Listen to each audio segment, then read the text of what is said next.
Allô tout le monde! Donc, on se retrouve au jour 11 et aujourd'hui, j'ai eu envie de venir aborder le sujet de l'argent. Donc, le sujet de l'argent, c'est un sujet sur lequel j'ai vraiment lu beaucoup de livres et fait toutes sortes de formations. Puis, c'est un sujet que j'aime beaucoup aborder, mais je me donne pas la permission d'aborder parce qu'on dirait que je me sens un peu imposteur. Mais pendant le défi 30 jours, tout est permis.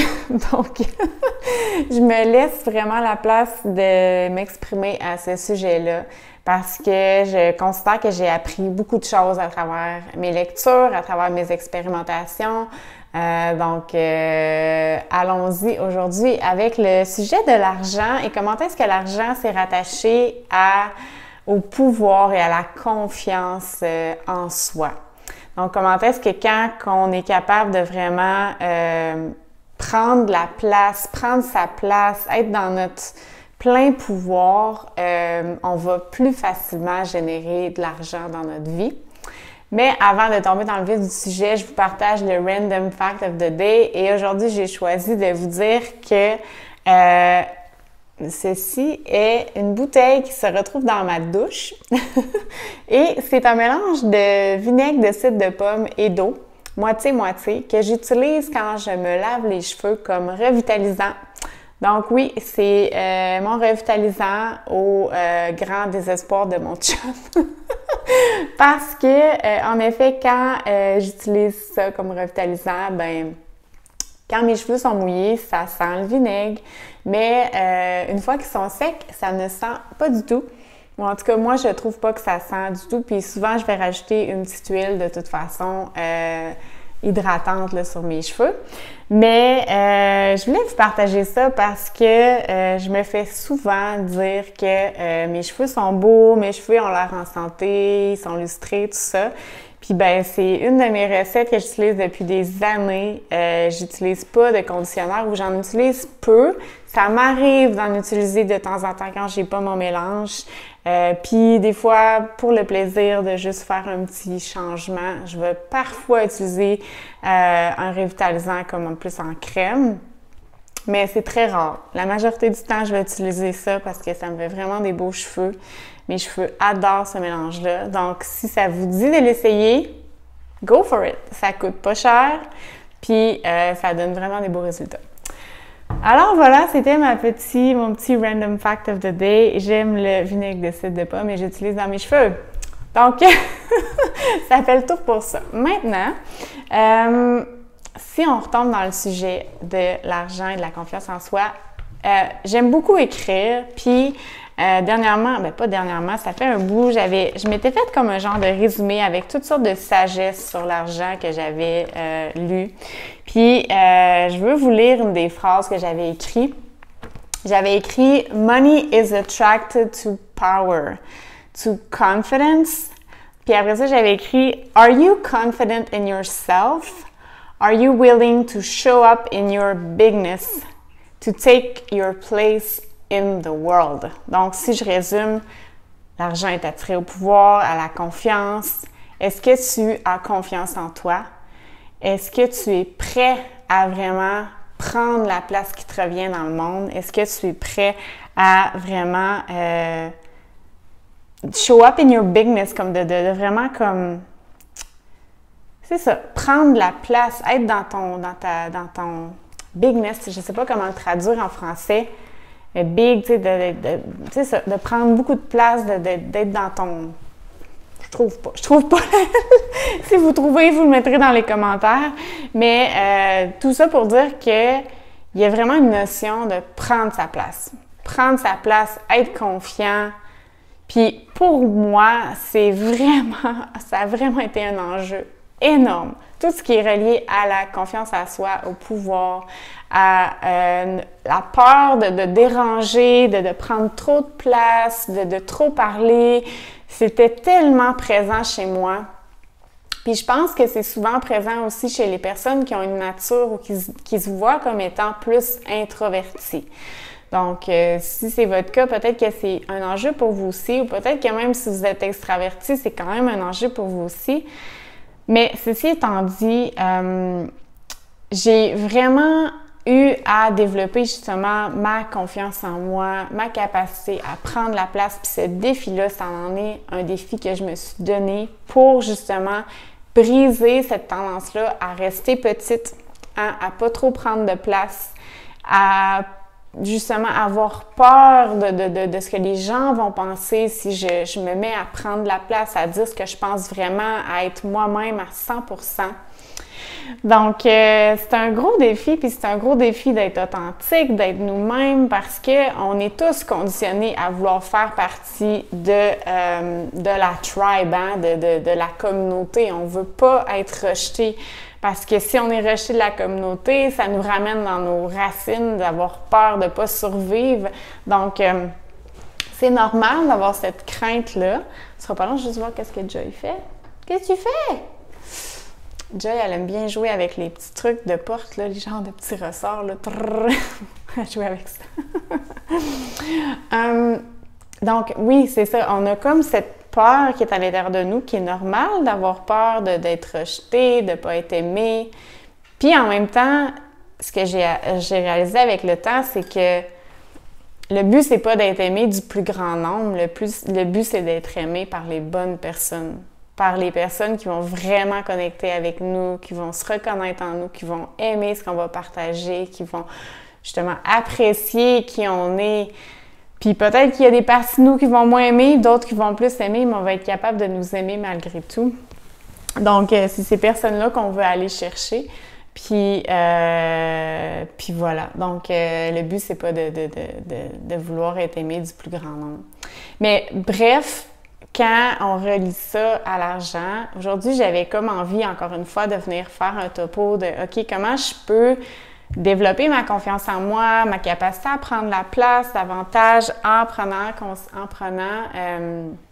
allant voir les différentes sphères dont je vous parle souvent, la sphère mentale, émotionnelle et physique. » Donc, je vais commencer aujourd'hui au niveau physique. Donc, au niveau physique, c'est sûr que pour développer notre confiance en nous, je pense que moi, personnellement, ce qui m'aide, entre autres, c'est de prendre soin de mon apparence physique. Donc, quand je prends du temps le matin pour me mettre belle, pour prendre soin de mon physique, c'est ça, de mon apparence, de mettre un petit peu de maquillage, de me faire des beaux cheveux, de m'habiller comme d'une façon où est-ce que je me sens belle, je me sens bien, je me sens moi-même, je peux être relaxe. C'est sûr que ça l'aide à la confiance en soi. Moi, en tout cas, personnellement, ça me donne un petit plus à ce niveau-là. Donc, ça peut être quelque chose que, si vous ne faites pas, à incorporer pour améliorer votre confiance en soi, de vraiment prendre soin de la sphère physique. Puis là, je vous ai nommé l'apparence physique, mais vous pouvez aller voir peut-être que dans votre cas, il y a d'autres choses au niveau physique qui vous aideraient à vous sentir plus fort, plus confiant, mieux dans votre tête, dans votre corps.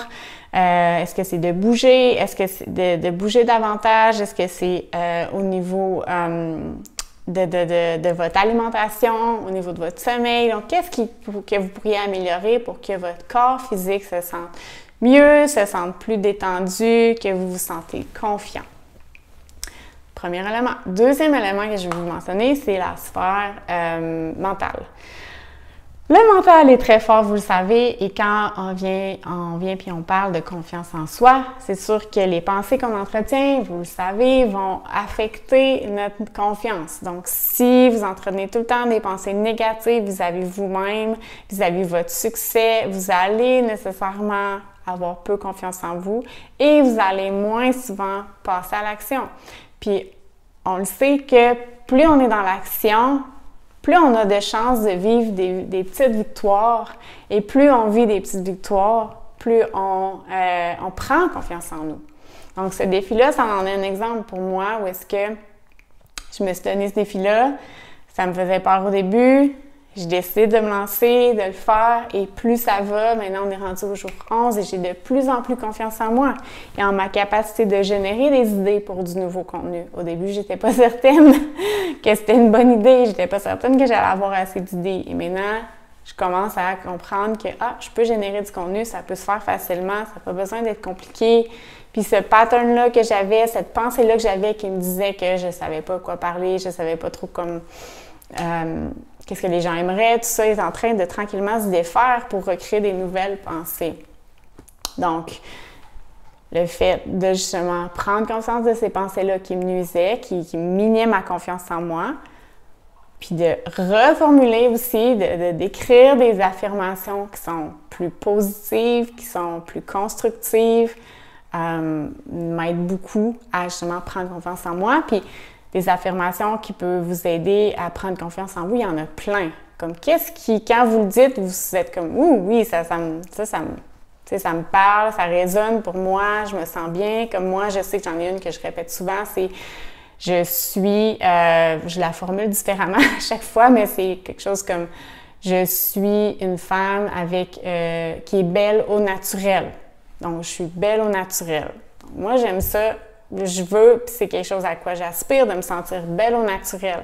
Donc, c'est une affirmation que je vais dire, que je vais répéter, je suis belle au naturel, puis plus je vais la répéter, plus je vais y croire. Puis plus je vais faire des actions en ce sens-là aussi. Troisième élément, l'aspect émotionnel. Donc, comment l'aspect émotionnel, comment on peut jouer sur cet aspect-là pour améliorer notre confiance, notre sentiment, aussi qu'on a le droit de prendre la place, que c'est correct d'être nous-mêmes puis de prendre la place. Pour ma part, c'est vraiment d'aller accueillir quand je vis des émotions par rapport à toutes les actions que j'entreprends, que finalement, peut-être, ça n'a pas les résultats auxquels j'espérais, ou je suis un petit peu déçue de la performance de certaines de mes publications, ce qui peut arriver. Je vais accueillir ça. Je vais prendre un petit moment tous les jours, ça n'a pas besoin d'être long, puis je vais me permettre de dire « Hey, ça me fait chier. Ça me fait vraiment chier que cette publication-là, dans laquelle j'ai quand même mis des efforts, que j'aime le résultat, que, bon, à cause de probablement l'algorithme ou je sais pas trop quoi, elle n'a pas été vue, puis elle a fait poète. Donc, de se permettre de vivre ces émotions-là, de aussi, comme physiquement, évacuer le stress, le trop-plein, la frustration, à travers toutes sortes de pratiques qui vous aident à évacuer. Donc moi, quand vous voyez, je fais ce mouvement-là, c'est un mouvement que je fais souvent pour évacuer la frustration. C'est comme, je suis comme là, puis je vais comme, tu sais, je vais vraiment, même comme vous avez vu, j'ai grogné, je vais vraiment grogner, je vais shaker tout mon corps, comme ça va vraiment me permettre d'évacuer la frustration que je peux ressentir. Donc, de vous permettre d'évacuer au fur et à mesure. Après ça, c'est comme pouf, on laisse aller, puis on retrouve de l'énergie, on retrouve de la confiance. Puis comme je vous ai déjà nommé dans une autre vidéo, à la fin de ces moments-là où est-ce que je vais permettre de vivre mes émotions, je vais aller reconnecter à mon higher self, à la version de moi qui est dans son plein pouvoir. Qu'est-ce qu'elle en pense de cette situation-là? Qu'est-ce qu'elle me dirait? Puis quand je fais ça, ça me ramène dans le droit chemin, ça me redonne confiance en moi, puis après ça, je peux continuer d'avancer. Donc, je me suis permis de vivre l'émotion. Après ça, je reconnecte à mon higher self et puis je prends des actions en fonction de la sagesse qui se cache à l'intérieur de moi, des réponses que j'ai eues dans ces moments-là. Alors voilà, c'était la vidéo d'aujourd'hui. J'espère que ça vous a plu, j'espère que ça vous a donné des idées, des pistes pour vraiment comme reprendre confiance en vous, ne pas avoir peur de prendre la place qui vous revient, de déranger, de ne pas être aimé de tout le monde, parce que il y a quelque chose que j'ai entendu à un moment donné, je trouve ça tellement drôle, c'est comme « You're not Nutella », comme « You can't be loved by everyone », quelque chose comme « T'es pas du Nutella, c'est pas tout le monde qui va t'aimer », quelque chose comme ça, puis je trouvais ça tellement drôle. J'ai comme « c'est vrai », c'est un exemple niaiseux, mais je veux dire, tout ça pour dire que le but, c'est pas d'être aimé par tout le monde, le but, c'est d'être nous-mêmes, puis d'être bien, puis c'est de cette façon-là qu'on va attirer les bonnes personnes à nous, puis on va repousser les personnes qui sont pas faites pour être pour nous. Qui sont pas faits pour être dans notre vie. Donc, soyez vous-même, ayez pas peur de prendre la place qui vous revient. Puis, si vous avez besoin d'être accompagné là-dedans, que vous sentez que c'est vraiment un défi pour vous de prendre la place, de rester authentique, de rester vous-même, puis que ça vous bloque dans votre réussite, ça vous bloque dans l'avancement de votre entreprise, entre autres, ou dans votre vie en général, N'hésitez pas à me contacter. J'adore faire ce genre de travail-là avec mes clientes et ça me ferait vraiment plaisir de vous accompagner, de vous aider à débloquer tout ça.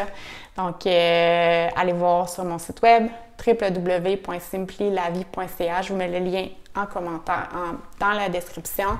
Et puis, je vous invite à prendre un appel d'introduction pour qu'on regarde ensemble. J'appelle ça un appel d'introduction. C'est comme un appel découverte où est-ce qu'on prend le temps de regarder ensemble si ce que j'ai à offrir, ça va réellement vous aider, si c'est ce dont vous avez besoin. Puis après ça, bien, on peut aller de l'avant si c'est le cas, mais on prend vraiment le temps de regarder. C'est important pour moi que ce que j'ai à offrir, ça réponde vraiment à ce que vous recherchez puis qu'on ait du plaisir dans le processus tous les deux. Donc, voilà, je vous laisse là-dessus. Merci d'avoir été à l'écoute et on se revoit dans une prochaine vidéo. Bye tout le monde!